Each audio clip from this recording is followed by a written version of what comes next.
அண்மை செய்தியை பார்த்து வருகிறோம். சேலம் மாவட்டம் மல்லூர் பகுதியில் சாலை விபத்தில் 3 பேர் பலியாகியிருக்கிறார்கள்.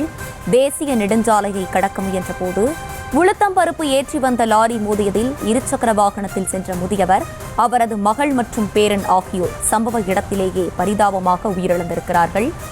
அண்மை செய்தியாக பார்த்து வருகிறோம். சேலம் மாவட்டம் மல்லூர் பகுதியில் சாலை விபத்தில் 3 பேர் பலியாக இருக்கக்கூடிய அண்மை செய்தியை பார்த்து வருகிறோம்.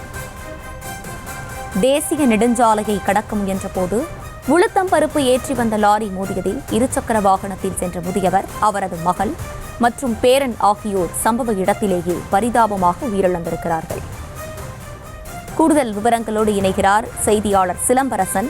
சிலம்பரசன், வணக்கம். விவரங்களை வழங்கலாம். வணக்கம் அஸ்வினி. சேலத்தில் இருசக்கர வாகனத்தில் சாலையை கடக்க முயன்ற 3 பேர் லாரி மோதி உயிரிழந்த சம்பவம் சோகத்தை ஏற்படுத்தியுள்ளது. சேலம் சிப்பம்பட்டி பகுதியைச் சேர்ந்தவர் சென்னன் என்பவர் தனது வீட்டிலிருந்து திருச்சியில் உள்ள சமயபுரம் கோயிலுக்கு செல்வதற்காக தனது இருசக்கர வாகனத்தில் மகள் மற்றும் பேரனுடன் மல்லூர் பகுதியில் உள்ள பைக் ஸ்டாண்டில் நிறுத்துவதற்காக சேலம் நாமக்கல் தேசிய நெடுஞ்சாலையை கடக்க முயன்றுள்ளார்.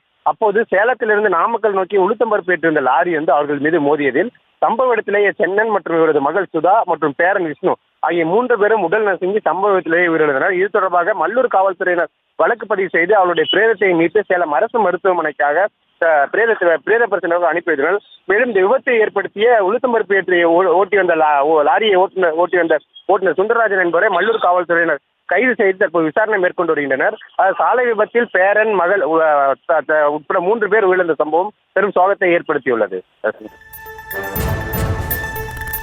விவரங்களை வழங்கியமைக்கு நன்றி சிலம்பரசன். செய்திகளை உடனுக்குடனும் துல்லியமாகவும் தெரிந்து கொள்ள சப்ஸ்கிரைப் பண்ணுங்க.